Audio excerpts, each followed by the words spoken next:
안녕하세요. 조직의 핵심 인재 때문에 매일 고민 많으실 우리 인사 담당자분들, 또 대학에서 미래 인재 양성에 힘쓰시는 취업부서 관계자 여러분. 네, 안녕하세요. 오늘 저희는요, 최근에 나온 플렉스 HR 데이터 리포트, 인재 밀도를 지키는 조직의 조건, 이 보고서를 좀 자세히 살펴보려고 합니다. 네, 그 보고서죠? 여기서 말하는 인재 밀도라는 게 단순히 그냥 좋은 사람이 많다는 걸 넘어서요. 핵심 인재가 진짜 조직에 남아서 계속 성과를 내는 그런 상태를 의미하더라고요. 맞습니다. 그 밀도를 어떻게 지킬 것인가? 네, 그게 중요하죠. 그래서 오늘 인력 경영 전문가 모시고 이 데이터 속에 숨겨진 이야기들 한번 파헤쳐 보겠습니다.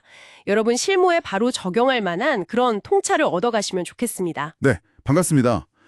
이 보고서가 특히 좀 주목받는 이유가요. 실제 HR 데이터 그리고 AI 분석까지 활용해서 왜 이 신규 입사자들이 생각보다 빨리 조직을 떠날까? 여기에 대한 상당히 객관적인 단서를 주고 있거든요. 그 왜에 대한 답이긴요. 네, 특히 그 입사하고 나서 초기 3개월, 어떻게 보면 정말 골든타임이라고 할 수 있는데 이 시기에 딱 집중해서 요인들을 분석했다는 점이 아주 중요합니다. 바로 그 입사 후 3개월이군요.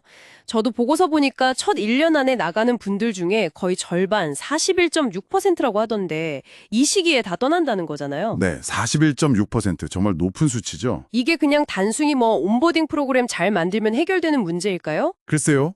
그 41.6%라는 숫자는 사실 그 표면적인 온보딩 경험, 그거 이상을 말해줍니다. 신규 입사자가 이 조직의 시스템, 문화, 동료들하고의 관계, 이런 궁합을 얼마나 집중적으로 또 어떻게 보면 냉정하게 평가하는지 그걸 보여주는 거죠. 평가의 시간이군요. 네, 그렇죠. 단순 적응 기간이 아니라 조직의 매력도를 진짜 판가름하는 시험대인 셈입니다. 그래서 이 보고서는 바로 이 시기에 영향을 주는 게 조직의 어떤 구조적인 환경적인 요인들이 생각보다 훨씬 크다는 걸 명확히 보여주고 있어요. 구조적 요인이라 역시 산업군하고 기업 규모 이걸 빼놓을 순 없겠네요. 보니까 각각 영향도가 276%? 246%. 와, 이거 엄청난데요? 네, 상당한 영향력이죠. 교육 서비스업 이런 데는 퇴사율이 2.5%로 낮은데 전문과학기술 서비스업이나 제조업, 도소매업 이런 곳은 12%, 13% 이렇게 되니까요. 맞습니다. 업종이나 규모 자체가 신입의 초기에 안착에 정말 큰 영향을 주는군요. 특히 그 100인 미만 기업에서 조기 퇴사가 더 잦다는 점도 좀 눈여겨봐야 할 것 같아요. 네, 맞습니다.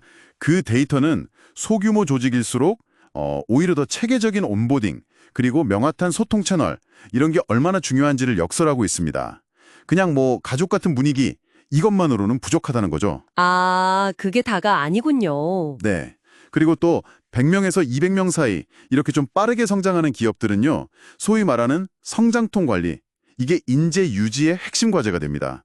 변화가 많으니까 신규 입사자들이 좀 안정감을 느낄 수 있게 하는 장치가 꼭 필요해요. 그렇군요. 여기서 또 하나 많은 분들이 진짜 궁금해하실 것 같은데 연봉 이야기. 연봉 4천만 원이 어떤 기준선이 된다 이런 분석이 나왔어요. 이거 되게 흥미롭던데요. 네, 그렇죠. 좀 현실적인 액수 같기도 하고요. 네. 데이터상으로 보면 4천만 원 미만에서는 확실히 조기 퇴사 확률이 좀 높아지는 경향이 보입니다. 그래요? 네. 그리고 한 7천만 원 이상부터는 긍정적인 영향력이 뚜렷하게 커지고요. 근데 물론 이게 절대적인 액수 자체보다는 시장 평균이나 경쟁사 대비해서 어느 정도 수준인가, 즉 보상의 공정성이나 경쟁력, 이걸 어떻게 인식하느냐가 더 중요하다고 해석할 수 있겠습니다. 단순히 액수가 아니라 공정성과 경쟁력이군요. 네, 그 인식이 중요합니다. 근데 교수님, 저희가 흔히 MZ세대는 금방 그만둔다 이런 말 진짜 많이 하잖아요. 네. 많이들 그렇게 생각하시죠. 근데 이 보고서는 오히려 20대의 초기 리텐션이 더 높다고 해서 저 좀 놀랐거든요. 이거 어떻게 봐야 돼요? 통념이랑 완전 다른데요? 네, 그 지점이 사실 많은 오해를 좀 바로잡아주는 부분입니다. 이게 절대적인 나이 자체보다는요. 팀 평균 연령하고 얼마나 차이가 나느냐? 팀 내에서의 차이요? 네, 특히 본인이 팀 평균보다 나이가 많을 경우에요. 20대하고 30대에서 조기 퇴사율이 높아지는 경향이 뚜렷하게 나타났습니다. 오, 흥미롭네요. 그러니까 단순히 요즘 애들은 이렇게 치부할 게 아니라는 거죠. 팀 안에서의 어떤 관계성, 소속감 형성, 이런 게 훨씬 중요하게 작용한다는 겁니다. 세대 차이 그 자체보다 내가 이 팀에 잘 융화될 수 있는 환경인가, 이게 더 관건이라는 거죠. 그렇군요. 관계성이 중요하군요. 근무 방식도 당연히 중요할 텐데요. 월 평균 초과 근무가 15시간 이상이면 좀 위험 신호고, 반대로 월 평균 원격 근무를 20시간 이상하면 긍정적인 신호다. 이런 결과가 나왔어요. 이거 메시지가 꽤 명확한 것 같은데요. 이건 아주 명확합니다. 월 15시간 초과 근무면요. 뭐 단순 계산하면 하루 평균 한 40분 정도거든요. 네, 그렇죠. 근데 이 정도만 넘어가도 조기 퇴사 경고등이 켜진다. 이런 의미로 볼 수 있습니다. 반면에 충분한 원격 근무, 그러니까 월 20시간 이상이면 주 1회 이상은 되는 건데 이건 아주 강력한 리텐션 요인이 되고 아예 원격 근무 옵션 자체가 없는 조직은 불리하다는 결과죠. 아, 그러니까 유연 근무, 특히 원격 근무 도입하고 정착시키는 게 더 이상 뭐 선택이 아니고 필수 전략이라는 걸 보여줍니다. 필수 전략이다. 알겠습니다. 그리고 주변 동료들이 얼마나 오래 일했는지 이것도 영향을 미친다니 이것도 참 흥미롭네요. 소위 뭐 사람 보고 다닌다? 이런 말하고도 좀 연결이 될까요? 그렇습니다. 상당히 연관이 있죠. 팀 평균 근속 연수가 1년 미만이면 신규 입사자한테 좀 부정적인 영향을 주고요. 네. 3년 이상, 특히 5년 이상이면 아주 긍정적인 영향을 줍니다. 주변 동료들이 너무 자주 바뀌는 환경은 아무래도 신규 입사자한테 불안감을 주거든요. 나도 곧 떠나야 되나? 이런 생각을 심어줄 수 있다는 거죠. 그럴 수 있겠네요. 네. 그래서 줄퇴사의 악순환을 막으려면 팀 안정성 확보가 정말 중요하다는 뜻입니다. 참고로 통근거리는요, 초기 3개월 리텐션에는 큰 영향을 주지는 않았습니다. 네, 알겠습니다. 자, 지금까지 이 데이터 속에서 여러 단서들을 쭉 따라와 봤는데요. 그래서 이 모든 분석 결과가 우리 인사 담당자분들 또 대학 관계자분들께 어떤 좀 실질적인 행동을 요구하는 걸까요? 핵심 전략 좀 압축해 주신다면요. 네. 한 3가지 정도로 요약해 볼 수 있겠습니다. 첫째는 입사 첫 해, 즉 1년차 경험 전체를 다시 설계해야 한다는 겁니다. 1년 전체요? 네, 그냥 3개월 온보딩하고 끝낼 게 아니라 1년차 전체의 성장과 안착을 지원해야 하고요. 만약 조기 퇴사가 발생하면 그 원인을 반드시 분석해서 다음 채용이나 육성 과정에 반영해야 합니다. 네, 피드백이 중요하겠네요. 그렇죠.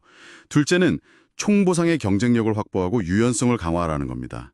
단순히 연봉만 볼 게 아니라 비금전적인 보상, 성장 기회 제공, 그리고 특히 아까 말씀드린 원격 근무를 포함한 유연한 근무 환경 제공, 이걸 통해서 여기 정말 일하고 싶은 곳이다, 이런 인식을 심어줘야 합니다. 네, 총보상 관점에서 마지막 3번째는 데이터를 기반으로 선제적인 위용 관리를 하라는 겁니다. 오늘 저희가 이야기 나눈 과도한 초과 근무라든지 낮은 팀 근속 연수, 또 팀 내 연령 격차가 너무 큰 경우 같은 이런 위험 신호들을 좀 모니터링하고요. 문제가 감지되면 그냥 두지 말고 즉시 면담을 한다든지 역할 조정을 해준다든지 해서 조기에 개입해야 합니다. 알겠습니다. 선제적 관리. 네, 오늘 인재 밀도를 지키기 위한 조직의 조건들, 데이터를 통해서 아주 구체적으로 살펴봤습니다. 결국 좋은 인재를 뽑는 것만큼이나 그분들이 조직에 잘 안착하고 또 성장할 수 있는 구조를 만드는 게 정말 중요하다는 걸 다시 한번 생각하게 되네요. 네, 그래서 마지막으로 이 질문을 한번 던져보고 싶습니다. 데이터는 분명히 말하고 있거든요. 화려한 온보딩 이벤트나 그냥 구호만 외치는 걸로는 부족하다고요. 진짜 승부는 보상, 근무 환경, 팀의 안정성 같은 조직의 구조적인 매력에서 갈린다는 겁니다. 구조적 매력. 네, 과연 여러분의 조직은 신규 입사자가 딱 첫날부터 이곳에서 내가 오래 함께하고 싶다라고 느낄 만한 그런 단단한 구조를 정말 갖추고 있습니까? 정말 깊은 질문입니다. 오늘 분석과 통찰 나눠주셔서 정말 감사합니다. 네, 감사합니다. 함께 해주신 여러분께도 감사드립니다.